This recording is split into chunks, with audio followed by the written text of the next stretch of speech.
Okay, cool. Thanks, machine. Let's start making noise the minute I hit record on this podcast. Timing is everything. Yeah, how do I make it not do the noise?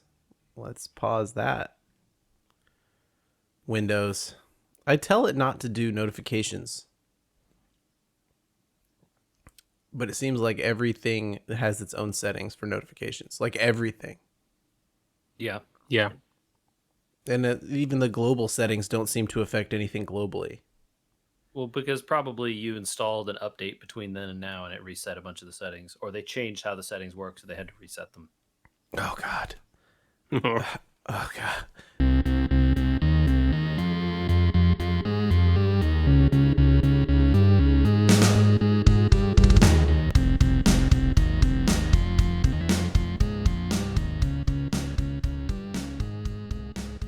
Hello, on episode 261. Let's talk about Warzone for half a second.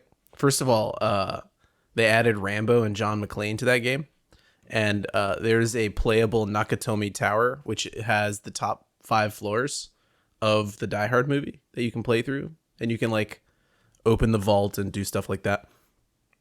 It's pretty good. As people like to complain about that game, it's pretty good, actually, that update. So back to complaining about that game.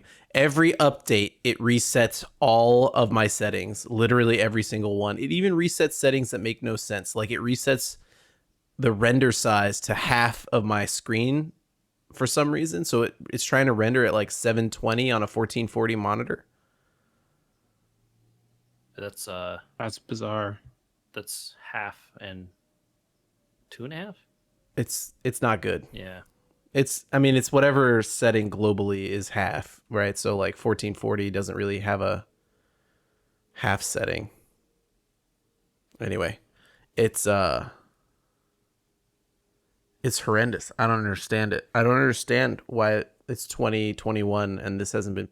We have the technology to within a year annihilate a virus globally. Are we annihilating it globally? I think you're exaggerating the Let's say the technology would allow us to, JJ. Okay, sure. Yeah, if we could somehow magically apply the technology to everyone all at once, yes, sure. My point is INF files on a computer are not that complicated. Hello. I mean, how's everybody? To defend the developers here, also, every time you update stuff, first off, you as a PC are like a 4th class citizen. They're worrying about like 3 consoles probably before you. And so the INI files on a PC are like not interested. They're not going to do that because they can't do it on a PlayStation or whatever. And they want to be doing the same thing in all places. So that's probably a large part of the reason why you get that. Feel free to complain to people who buy consoles about it then. Console people also tell me that some of their stuff gets reset. Not like the same amount of stuff on a computer, but like contextual tap buttons and settings like that. Yeah, because they're, again, like how they store stuff is different per platform, right? And they're trying to make it the same. Therefore, when they try to make stuff the same, a bunch of stuff ends up getting reset. The PC is probably the most customizable one. Therefore, the most stuff gets reset because we pay because we have the best system, I guess, or something. I don't know what the deal is. Yeah, PC masterclass. I don't know what you're supposed to say anymore. That meme is dead. Yeah, you just say like it's nice that PC can do a lot of things, but it sucks that doing those things always ends up sucking. A lot of cases, it feels. It's crazy because you can get so. I mean, I'm looking at. They added like 70 games to Game Pass this week. It's kind of. Do you want to play Maneater? That looks like a game. Isn't that a game that's been out for like a long time? Oh, there it is. There's the dinging again. Thanks, Windows. I love it. It's so great. Yeah, I mean, of course, a lot of the games have been out forever. It's the same way Netflix works. Oh, okay, got it. You're not paying for new releases exactly unless you get them from Microsoft, right? But heck, if you want to play Dead Space or whatever, It's there. Plus all People those like Dead Space. all those Bethesda games are now on there. Not an ad, by the way. I subscribe to it, and I think it's value, so I talk about it once in a while. Although it's the one pinging my computer right now and needs to be quiet. Hello, JJ. Yeah. Hello, Michael. Hey. How long's it been since you had an SD card fail on you, or any flash memory? Pretty long time, I would say. Yeah, a while. A long time. I'll say it's very rare for me as well, but it has happened to me twice. Not recently twice, but once recently. Once this past weekend. Buying things like that are of a quality is a good thing. Because if I had bought some sort of cheap flash memory, this would be a problem. I'm a smart person. The data was salvaged. Don't worry about that. But SanDisk has a 5-year warranty. So I emailed them and I was like, give me an RMA number. And they said, sure, it's within 5 years. Enjoy. Have a new one. Nice. Yeah. All I'm saying is I learned to buy things that are of a quality, right? Or take care of things that are of a quality. A quality. And so, JJ, I have a question for you. Hello. How much beaded sweat was on your brow when you tried to wash your car? I was prepared. I got my microfiber cloth. I had the 2 buckets. Yeah, Gotta the do double one bucket. Mm-hmm. The 2 bucket method. Got 1 bucket for just the water, the other bucket for the soapy water. Yeah,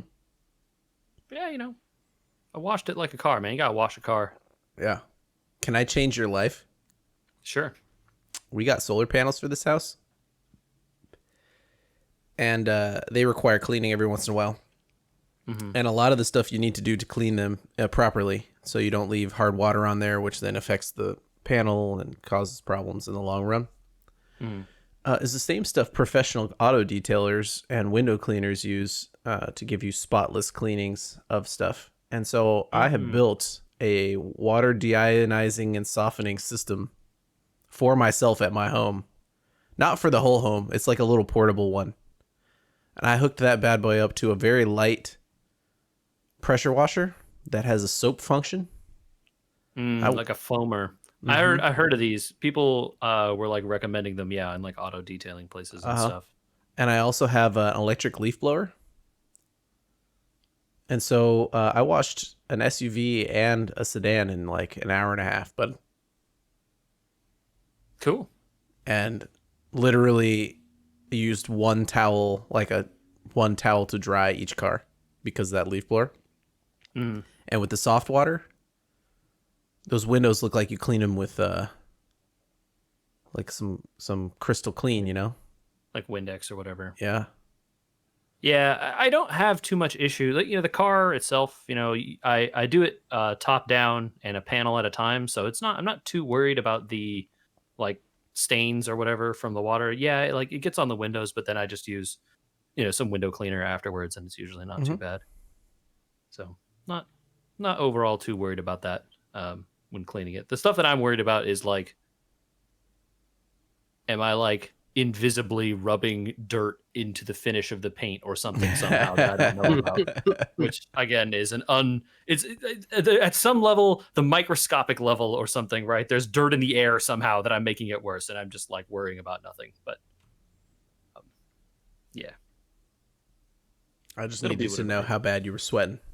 It was, I did it in the morning, no direct sun while it was still cloudy in the morning. Yeah, that's the way. To wash your car. I just had on a podcast. It probably took me an hour and a half maybe for the one car. Not too bad. Michael?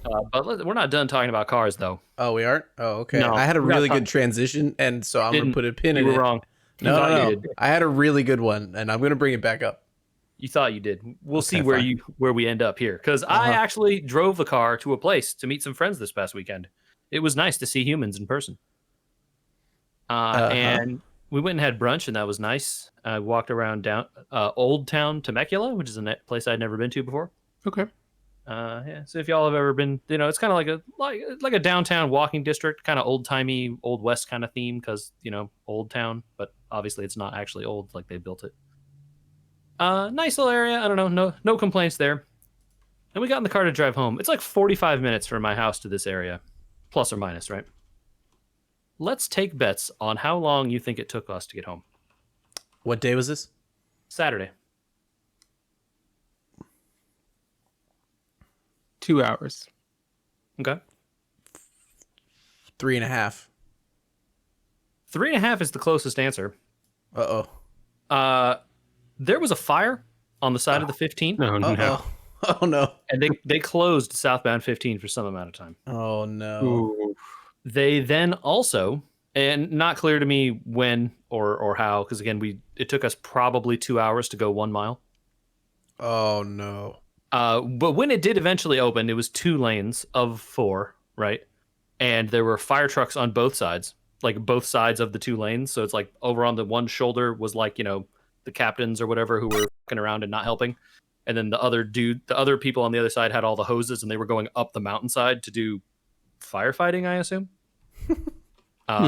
It didn't see, I mean, you could see where the fire was because there was like fire going up the hillside. It's not like it was huge flames, but like it was very clearly still on fire. But we never saw like a helicopter drop or anything while we were there. Maybe they had come and dropped the like flame retardant before we got there or something. I don't know. But we did see a helicopter land on the freeway, which was pretty sweet. Yeah. That's new. Yeah. I've heard of that happening before, but I never had actually seen it with my eyes, like, again, a mile down the road. And you could tell they were certainly landing on the freeway because the huge plumes of dust that are shooting off the sides of the freeway as it's coming down. Yeah. And then, the blades spinning down and stuff. And we assumed that they were delivering or picking up someone important. I wonder. Because they just kind of did a loop around the fire and left. They weren't like staying up there and doing surveillance or anything. It was kind of just like a once around and then they left. Yeah, I wonder what they were doing. That super duper low. I mean, you've seen plenty of water drops around here, Southern California. Certainly. Everybody's seen a helicopter do a water drop at this point. Yeah, but it wasn't that clearly. Yeah, clearly they landed right, Mm-hmm. and so then we don't really know what they were doing. But so a good 3.5 hours in the car. Thank goodness we had gas and air conditioning. Yeah, it's nothing like driving your sports car in traffic, right? Yeah, I didn't drive my sports car, so there was no worry about okay. that. Temecula, there are a lot of wineries in Temecula. We didn't know where we were going to go exactly other than this place for brunch.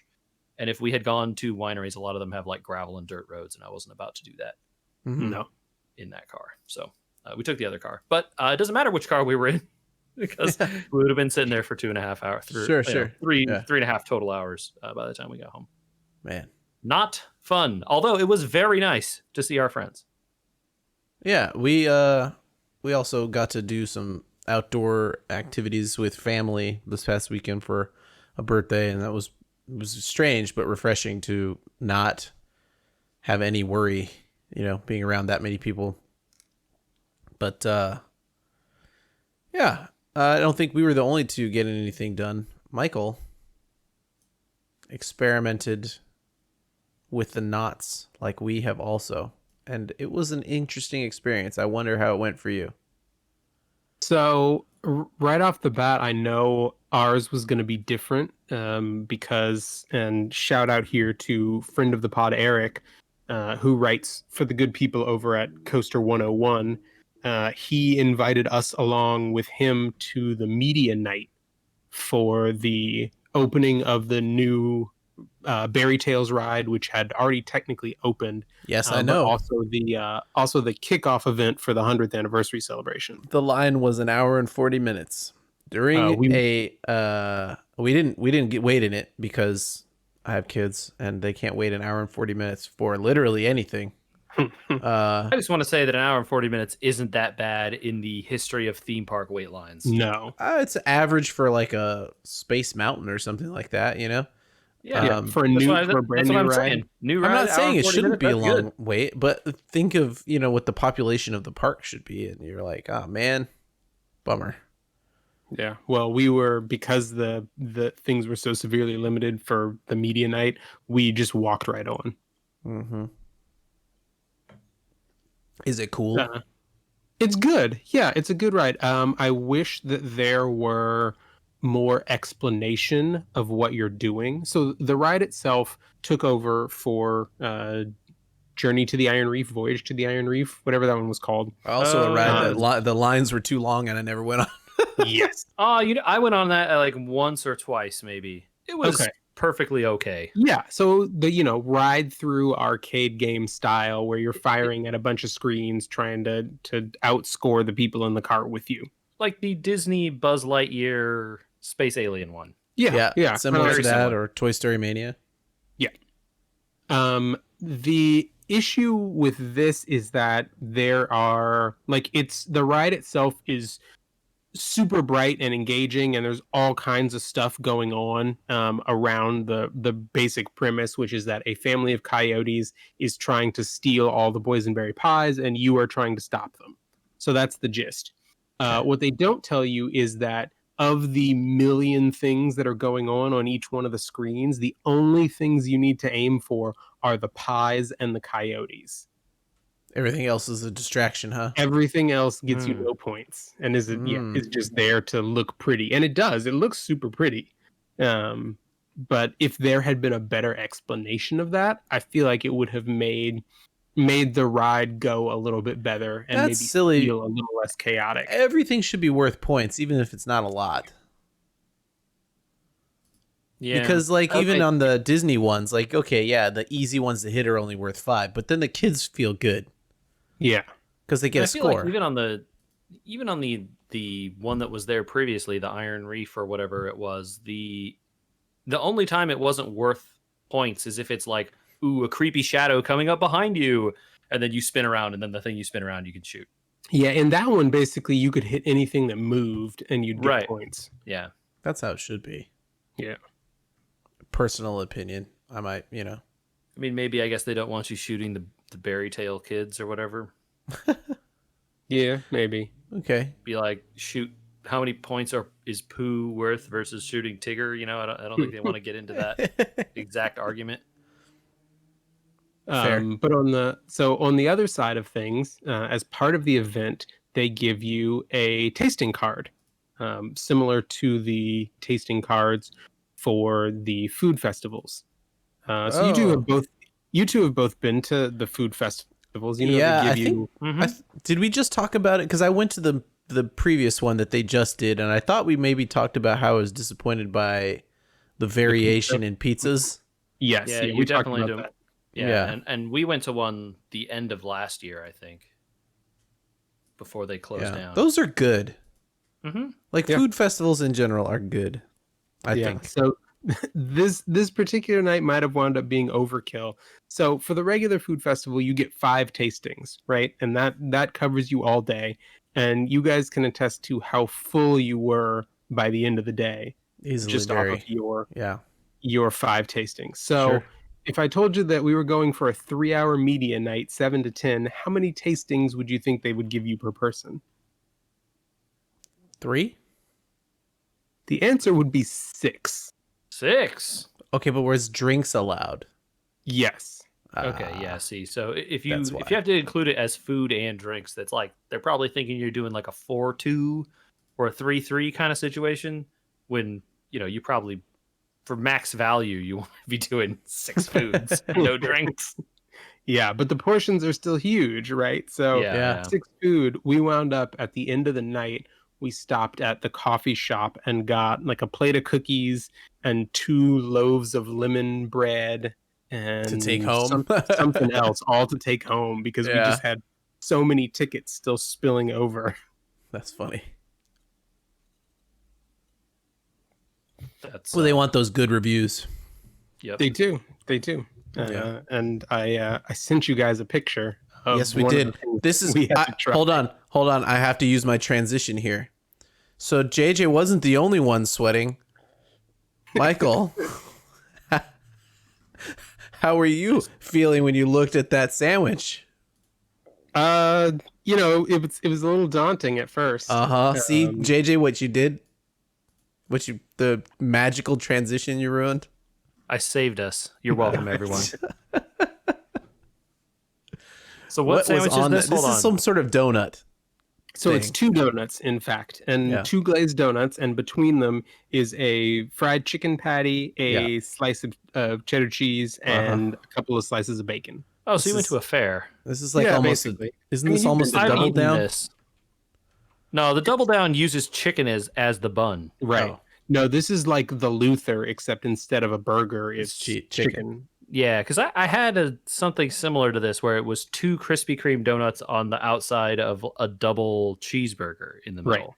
I think That's that the Luther. I think I That can was cut that was cut the fair. I can cut in here and say we're not determining whether this is a food crime because it's not. No, fair fair food is food. its own thing. Yeah. Yeah. Right. Okay. Okay. So it's how was it? It was okay. It would have been really Aw. good. Yeah, I know. I was a Yikes. little Bummer. disappointed. The problem was the donuts weren't great. Oh, that okay. Mm, Yeah, What- which will kill it. Yeah, it's got to be a good donut. That's like if you Yeah. put a fried chicken on a bad waffle, yeah. right? Because It's got to be a the fair ones, or at least the fair ones I've had, have been like specifically they're like these are Krispy Kreme donuts And because if the Krispy if Kreme that's booth what is they next had door. been, it would have put it over the top. Right. It would have put it over a Luther. Oh, I don't know about that, but like just as a dish on its own. Okay. Kind of disappointing. This is a bummer. I was excited. Where did we get this? Hold on. Did we start over? Did we say where this came from? You This mean was which one of Knott's. the restaurants at Knott's? It was at Knott's. Okay. Yes. Yeah. Is this a normal item now, or is it part of the media night only thing? So I don't know if it was just for the media night or if it's going to be part of the summer nights menu. Crazy. So they're kicking off their summer nights festival, which is the 100-year celebration. Okay. And I have not looked into what the menu for that is because they have a bunch of specialty food booths that they're setting up. But they're setting up uh, booths, not doing the thing when they normally do, where they just I'm sure that the restaurants will be serving special stuff too from some of them, but they had booths in addition. wow. Summer The Nights booths is going all the way to September. Yeah. The booths are what they did for the like tasting menu stuff last year. Like Taste of Knott's and Taste of Thanksgiving and Taste of whatever. Yeah. They've set up a They had few booths. for those, but they also use the restaurants from what I've seen most recently. it's definitely some of both for sure. Mm-hmm. Okay, so there is a tasting card. How does that work? The same, I would assume. You just have to buy a tasting card any day you go. Well, they're still requiring reservations right now. Right. You Okay. buy a tasting So it card, might or be- you you know, can it might purchase the work. food individually. It might work like the ones at Disney, where the food festival is just going on while the park is up and running, and you need the card to be able to participate in the food festival portion of it. Already ready for the list? Here we go. Butter and onion burger, Yep, that was on the menu. breaded chicken and ranch sandwich, grilled okay. salmon with mango salsa and rice, jumbo chili cheese dogs, Yep. BLT pasta salads, Mm-hmm. jerk shrimp and pineapple lettuce cups, Yep. loaded baked potato,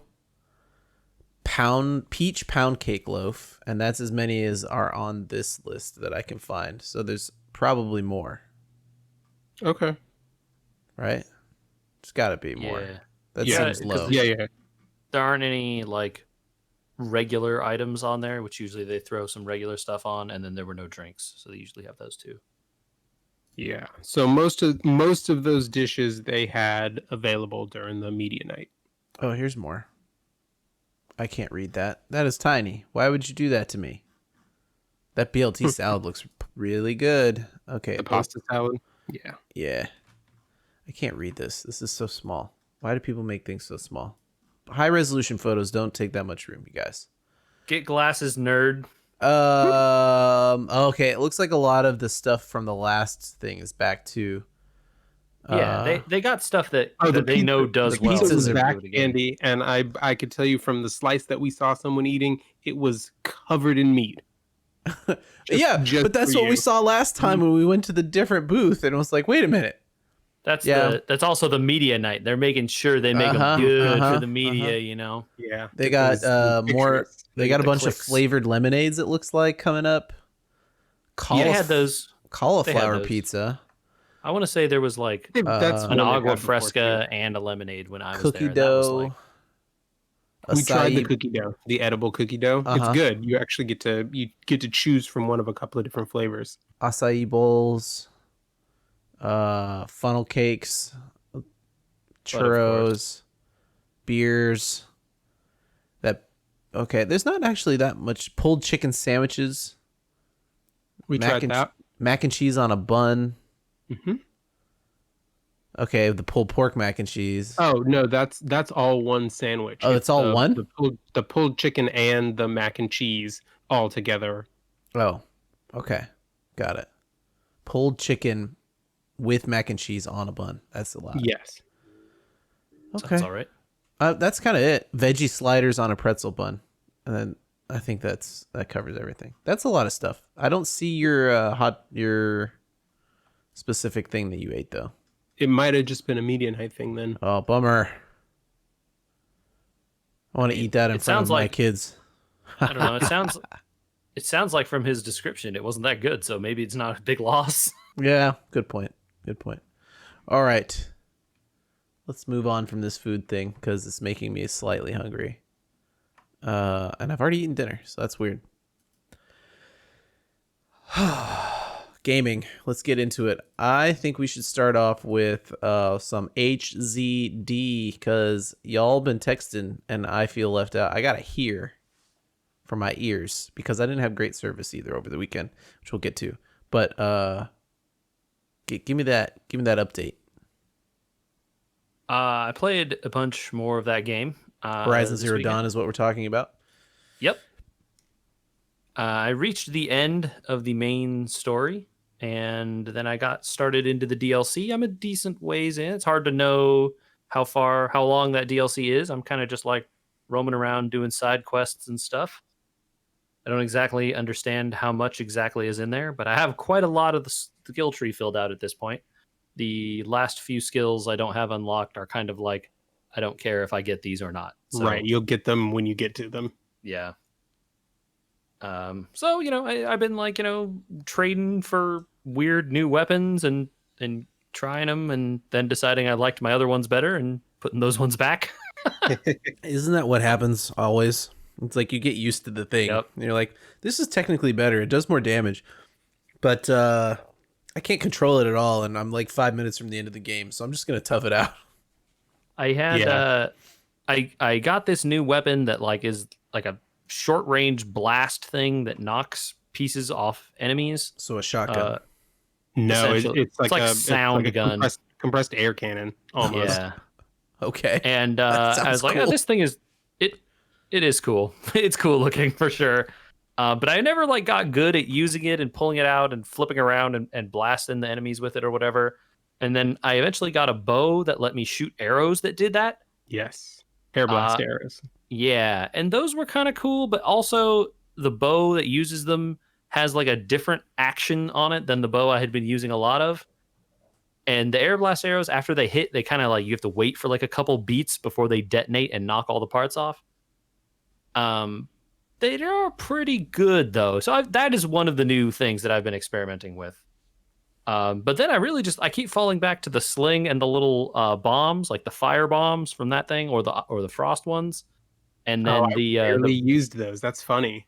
Oh, dude, the fire bombs from that little sling thing destroy human enemies. I don't think I ever fight a human enemy. I'm just like filling up those bombs and I'm just throwing them at I just shoot them in front of me and stand back, and the enemies walk through it and catch on fire and die.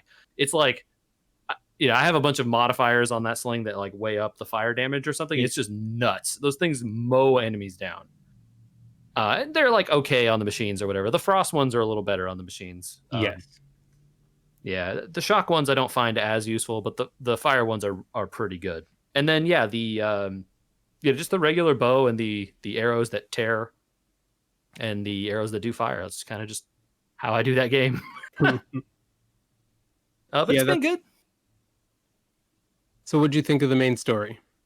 Man, Some stuff goes down. it really Some does. It stuff really went does. down, we should Yeah, say. yeah, right. Because again, this is like it's a post-apocalypse, and you're kind of just putting the pieces together of what happens. And I will say, it is really compelling at some points where you're like, you think you figured out the story, you know what's going on, you know what happened, you got this figured out. Now you just need to find the last little piece that explains why this thing or this other thing, and then you find that little piece, and you're like, oh no, this is a whole thing. And there's a reason, and oh man, it sucks. And you just want to like reach through the screen and destroy these people from the past who made these just obviously stupid decisions. You're just like, why would you do this? Why would anyone ever agree to this? This is just the worst, cartoonishly evil and stupid, right? Yep. God, there's a couple of like the head of the robotics company, the one guy, it's just like the most evil person, just like so horrible. God, they make you hate him so much. Yeah.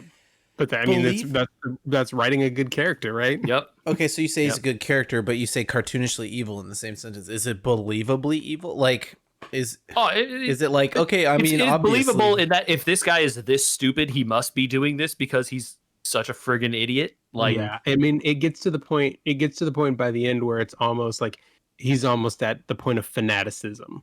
yeah, he's like, oh, clearly this person is just like it. I don't want to spoil it for you, Andrew, because if you ever do play it, there are a lot of like soon, really good actually. twists. I think, yeah. And so I don't want to like give away exactly who it is that I'm talking about. It will become relatively clear quite quickly once you start getting into this stuff. Who I'm talking about, Sure, but sure. there is some of the stuff that happens is just you're like, why would anyone do this? All of this stuff happened over here, and you're just like, nah, f those people. Mhm. It's like, really? Yeah, and with the stakes that are involved, like I can't imagine someone being that self-centered. Is unbelievable to me. You really hate that guy. I mean, it's given what we've seen recently. Yeah. It's absolutely believable to me. Anybody can be absolutely and abjectly, completely self-centered. Yeah, really, really tough to see because you see the effects, right?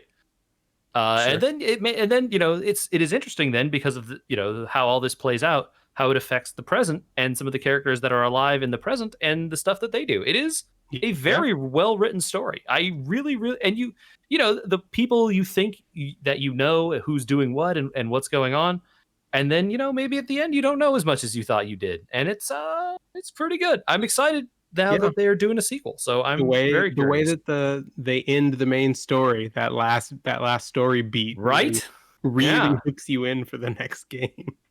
So now I know why I'm never getting another Killzone game. Yeah, they're definitely. I mean, they've been making the sequel to this since the DLC to this came out, I'm sure. Well, I mean, if it's just, I mean, it's this story and the gameplay are that critically acclaimed, they're not thinking about anything except for Horizon games for the near future, right? And it is funny. Like, I don't know that the game, like a lot of the actual stuff you do in the game is kind of only okay. Mm-hmm. I mean, I explained last week, I think, that I skipped a ton of the quests because they're kind of just like, oh no, someone's attacking my fields. Can you figure out who did it and follow the track back to the other guy in the barn and then kill him? Thanks. Like open worldy Assassin's Creed 1E quests. Yeah. And that kind of stuff was not that good. But then you get into the actual story stuff and it's awesome. And you're like, oh, okay, like, all right, I see what's going on here. Well, here's where the money went over here, and no one was developing this stuff. I think we literally drives the game forward. Yeah. Yeah. Yeah. It got to the point where I was getting deeper into the main story quests, and I was like, I'll go back and do some of this side stuff before I get to the end. And then it's it becomes pretty clear you're getting pretty close to the end, and I'm like, maybe I won't go back and do any of that stuff. I'm gonna just find out this next quest over here. It's like really not too far. I can just over here, just go here. Nice. Yeah. And the DLC is fun. It is a winter Arctic theme. I think I'm not spoiling anything by saying that. No. And it is really cool also. Pretty interesting. All of the new monsters that show up and sort of the aesthetic of everything. And the character constantly complaining about being cold, Yes. which is funny because like I'm looking at her armor and like compared with the armor that people around her wearing, I'm like, well, I would be cold if I was wearing that too. So she has like bare arms in this like frost blizzard, and like everyone else is like full furs, like head to toe, and like meanwhile she has her like arms out in like a little like grass skirt or whatever. It's like, yeah, okay, yeah, I should put on some armor. But she's cold if you put that armor on too, so it's not like, I'm not torturing the character here. It's just that's the thing they talk about. So Yeah. So JJ, you'll be able to appreciate this story now. The game, Andy, really, after you get out of the first area, it kind of opens up and lets you go anywhere you want to. Okay. And late in the game, as you're going to the final area, there is a valley that you have to slog your way through that's packed with machines. And you climb your way to the top of the cliff, and you think, finally, I got past all the machines. And then you're pitted into a scripted fight against a Stormbird, which is one of the bigger and deadlier machines. So, JJ, I climbed that cliff pretty much as soon as I was possibly able to. Oh no, what level were you? Something low. Maybe not even 20, maybe around 20. Oh god. And there aren't triggers for that fight. So there's nothing that checks to see if you've progressed, X amount into the story and then turns the flag on. That trigger is just active from the get-go. So if you climb up there, Stormbird just drops on you? Basically, yep. Oh man. Well, you died. I did not actually. Whoa! I think I used every weapon that I had and emptied the quivers, but I won the fight. Dang, you're better at this game than me. I died frequently, all the time, and I continue even in the DLC to be dying relatively frequently. I guess at some point I just Souls guy. Don't you have the reflexes, man? Nah, man, nah. That's different. That's not how this game works. Yeah, the Souls games reward you for trial and error, and like if you die and you come back, you like learn more and you get better. This game does not. It rewards you for being really good at stealth. A. Yep. And B, it rewards you for like being able to keep your distance from enemies so that you can use your bow and arrows, and your like long range weapons, which are like infinitely more powerful than any of your melee weapons. Yeah. And like I'm just like sitting there aiming and like popping off shots or whatever, and then the enemy jumps at me and I like roll out of the way, but now they're like 2 feet away from me instead of 10. And so now I'm like in it, I'm having to back up and shoot, and then I just get stuck in this little pattern or whatever. And in the DLC, that pattern is deadly because they're also blasting fire in all directions or doing huge tail swipes or whatever at the same time, and then I die. Yeah, it's tough. It's definitely the kind of thing where as the enemies get harder, with each one you figure out a tactic, like what's the best way to take them down, and you use that when you are fighting that type of enemy. Yeah, and eventually, now that I've leveled up enough, I'm starting to get to the point where it's like, okay, I know there's one really good weak spot on this enemy. I'm just going to wait in stealth until I see that weak spot, and then do the like full zoom, 3 arrows at once, like slow time mode, Mega and then sniper. just like whale shots on that thing until it's at like 60% health or 20% health or whatever. And my stealth is broken now. And that's like the worst enemy down to like almost dead. And then, all the other enemies jump you once they, the first one shoots out the cry or whatever. But if you basically eliminate the worst one right off the bat, it makes most of the fights much easier. Yeah. The only one that I really disliked fighting was the Rock Breaker. Yeah, that thing really sucks. There's one, Andy, that burrows underground. Okay. And it's really, really fast. And it's also sensitive to motion.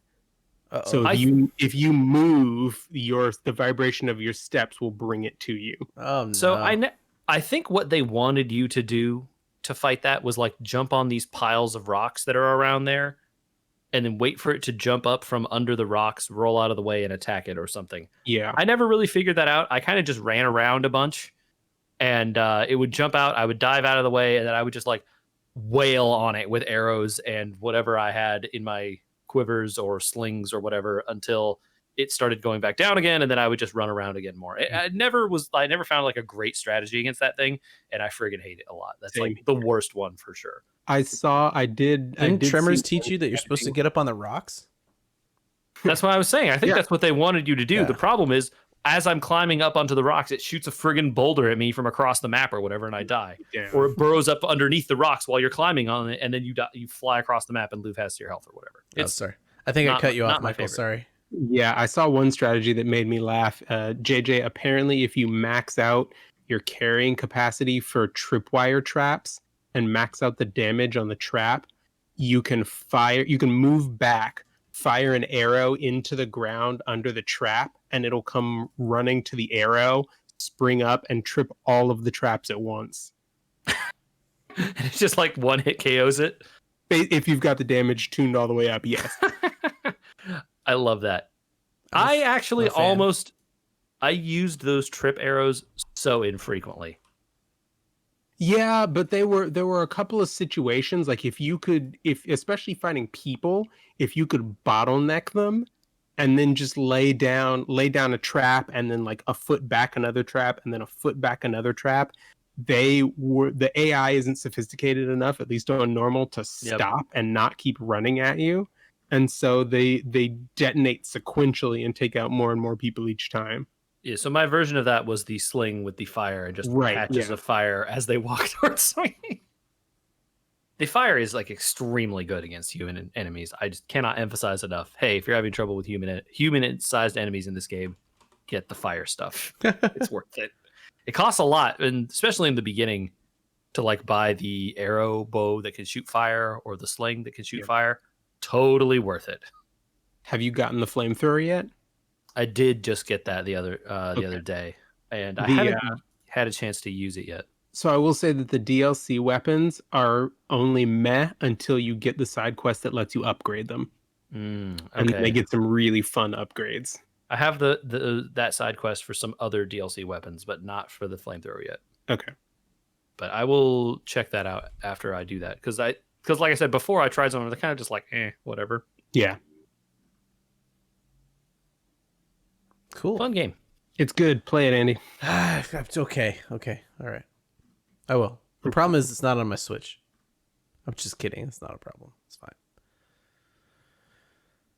But I did try to play my Switch. Nice. It's amazing to me what the difference is between an OEM device and an aftermarket device, even when it's a decent aftermarket device. Mm-hmm. The Switch doesn't feel like a toy to me when I hold it. I don't know if it feels like that to you guys or not. I mean, everything on it is so minuscule. I don't know how you could feel anything other than this is a thing made for baby children that are tiny. Oh, I know that it's a thing made for kids. All the buttons are insignificantly small. God. They're hilariously small, and they give my thumbs cramps because I have to hold it at a 90-degree angle to, like my thumbs. Yeah. Okay. We'll get to this in a second. But the buttons feel clicky. The buttons are responsive. They tap quickly. The Joy-Cons are well built. They're solid. They don't feel flimsy. Nothing like that, right? Like they're a quality product is what I'm saying. Okay. Yeah. I mean, based on all the people complaining about the drift, it sounds like the quality of those products vary.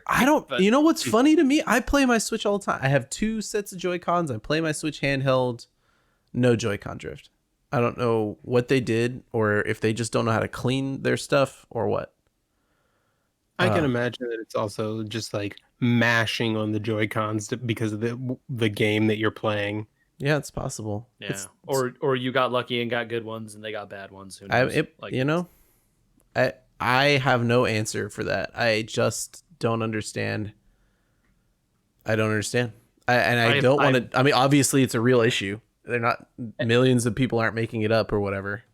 Yeah, like I don't think anyone on this podcast has experienced it, right? I play my Switch frequently, not so often in handheld, but you and I mostly play docked. So and you play on a Pro controller, Mario. Right? I do mostly, yeah. But we've played a decent amount of Mario Party and Mario Kart at this point, where we've used the Joy-Cons in it. Fine. Yeah. Anyway, the problem with the Joy-Cons is that they're made for tiny creatures that are a third of my size, if not smaller. And they should be ashamed of the fact that they allowed things that small to get out the door and say, gee, no one will have problems using these. Meanwhile, I have created a new version of carpal tunnel just in my thumbs.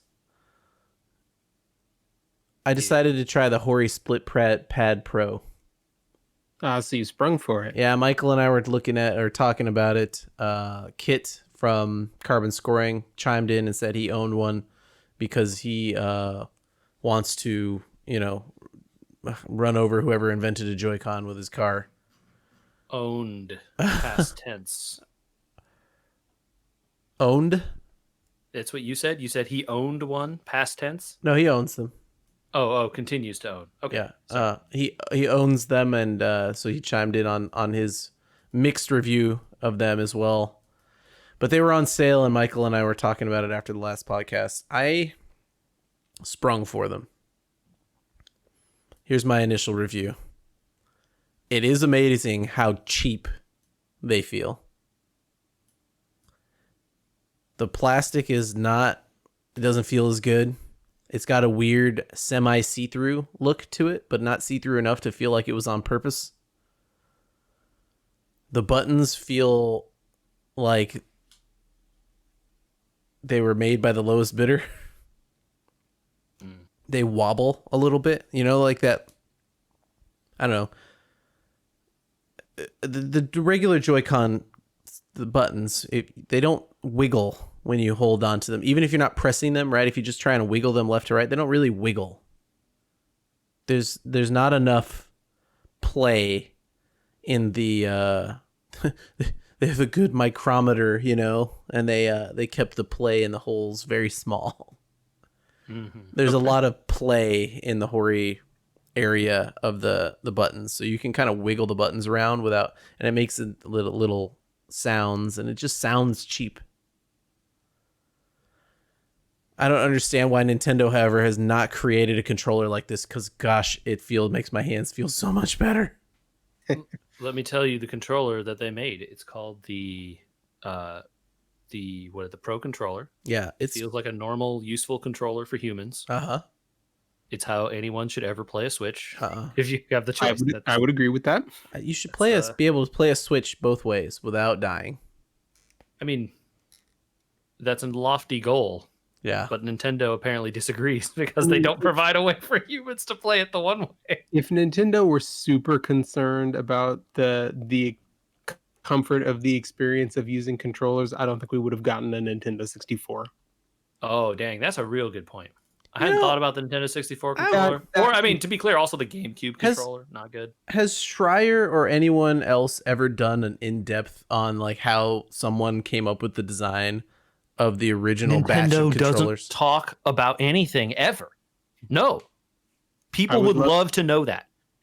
Andrew, if you could go to find someone from Nintendo to talk about this and get a translator or whatever, talk to Mr.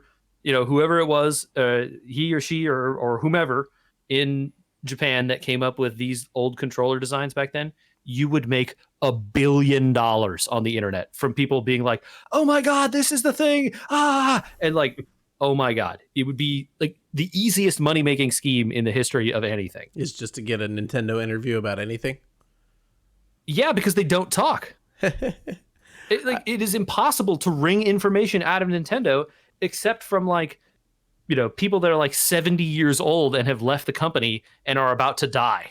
Like they just don't give interviews and they don't publish information. The only reason we know about a lot of this stuff is from like horrible data breaches where people steal tons of Nintendo's intellectual property and then also publish all this interesting stuff like these design documents and stuff. Otherwise, no one would know. It's criminal, honestly, that Nintendo doesn't talk about this stuff more.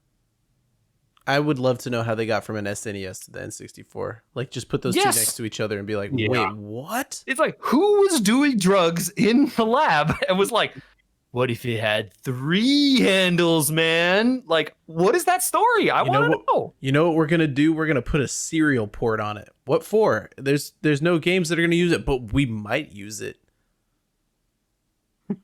Those ones are probably like more easy to believe that they're like, there's some proprietary dev Nintendo thing that you could hook up to that thing to like debug it or whatever, right? I don't know. That's stuff that I believe because I work in embedded hardware. Sure, and I know but you about got those a kinds of rumble. things. You got a rumble pack out of it. What do you need to debug on a controller? There's serial ports Bro, on the you system. don't. No, nope. You need to debug everything. Trust me, always. But like, that's the kind of stuff where like the design of that stuff is like the Nintendo 64 controller. Despite how weird that thing is iconic. Sure. The GameCube controller probably even more so these days. Yeah, I think that thing looks like an ugly mess, but it's enduringly popular. Still going. I have one or two, I think. My hatred for them will never die, but like I understand that thing is loved and beloved by so many people. Why is Nintendo not out there saying like, here is how we came up with the GameCube controller. Look how smart we are. Here's a new GameCube controller in light silver or whatever for you to buy. Like, whatever. I don't know, whatever, they could find some nostalgic color that people would love, I'm sure. But my point is that like that stuff is interesting. People would watch that. I would watch the hell out of those kinds of things. Like I think it's super interesting. Yeah. Especially for the really wild ones. Like, yeah, these days it's like, oh, how did they come up with the Joy-Cons would be an interesting story. Less interesting that they like then had to just, release a Joypad Pro so that people could play it normally. Or like the Wii. I'm sure like the Wii must have a bunch of really interesting stories about how they came up with it, right? Right. Oh, yeah. I think this leads me to a challenge for all of us. We haven't done a component class in a while. And we've talked about my purchase of the Scuff and the drama related to that. My Vantage 2 is still working perfectly, by the way. For the haters. Although I don't have a newer Scuff, so I can't vouch for anything past 5 years ago.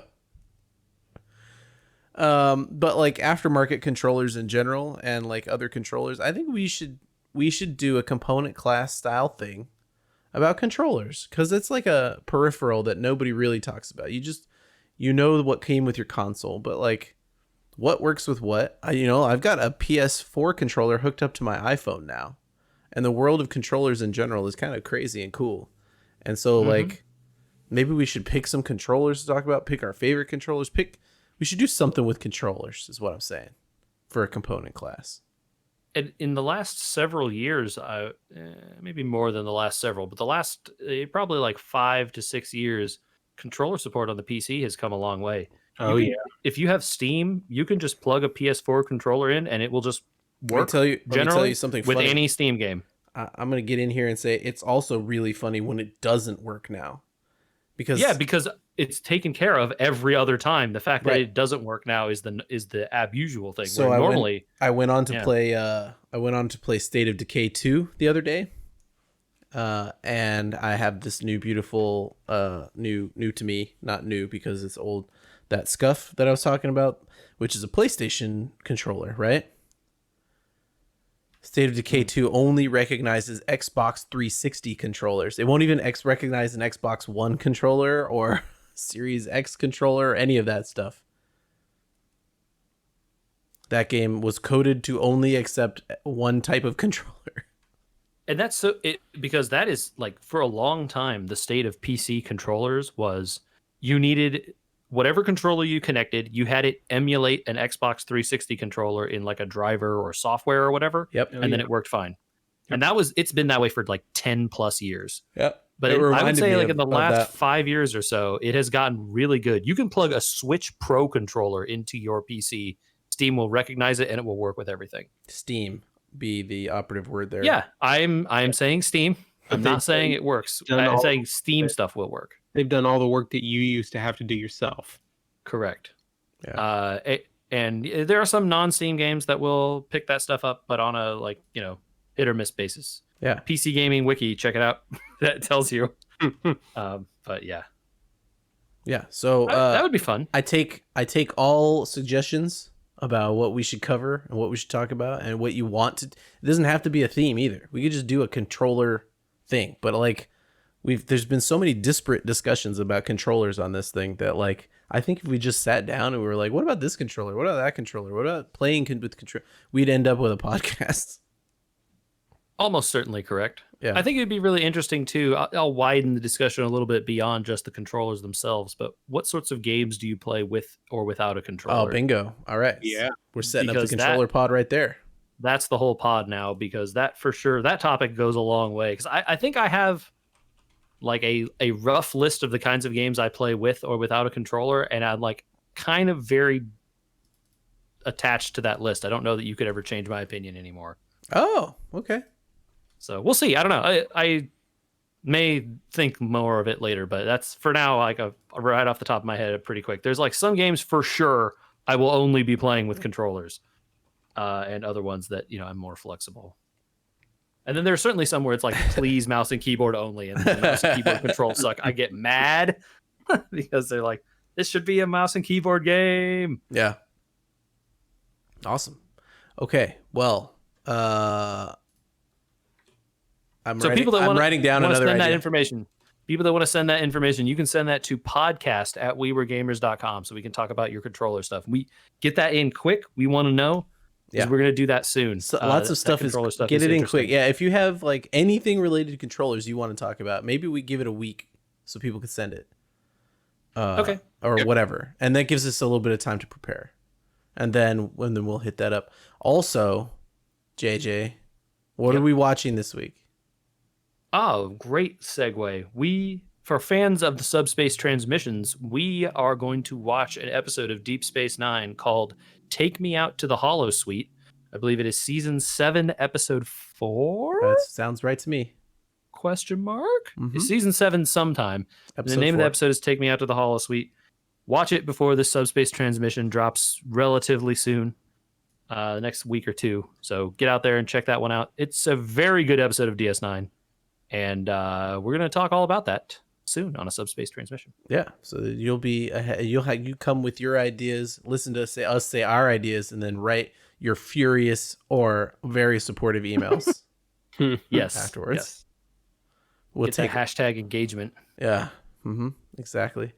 In the meantime, you can find us on YouTube, Facebook, Twitter. Yeah, so we're on social media. Yeah, begrudgingly, I think. Yeah, we were gamers we are everywhere. there.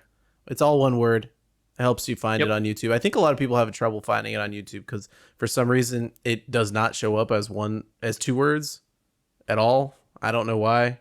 We haven't figured it out yet. It's 3 words for sure. So searching as 2 words is probably real. Yeah, strange. well, no, we were gamers, right? We were gamers. That's 3 words. Yeah, no, it's So, yeah, 2 sounds right. YouTube is bad, and there's a lot of. Man, you really turned on YouTube this week. Last week you were trying to get the YouTube dollars. Oh, look, we want the YouTube dollars, but I don't like YouTube as a platform. Yeah. I don't think I'm alone. Yeah.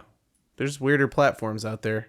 We don't TikTok, that's for sure. Anyway, until next time, get those controllers and or Star Trek emails going. Or engagements or whatever. You know what I'm saying.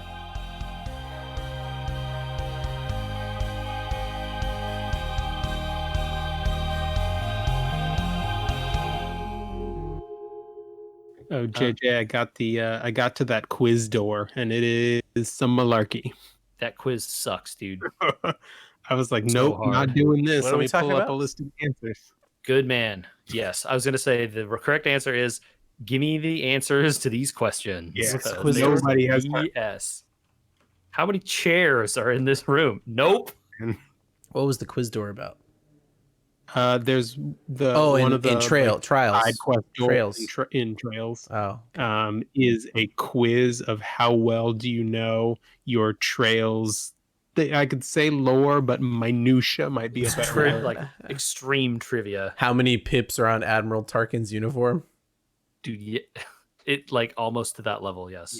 Yeah, it gets really bad. And you could play long enough. There's a finite number of questions for each round, but they get more and more complicated. And you could play enough until you learned what all the answers were, or you could just save yourself the headache and look up a list. It's so bad. The last round is extreme. Like, who could know this? Yeah. Just how would that ever? There's How many chapters were there in this book series from 2 games ago? I don't friggin' know, man.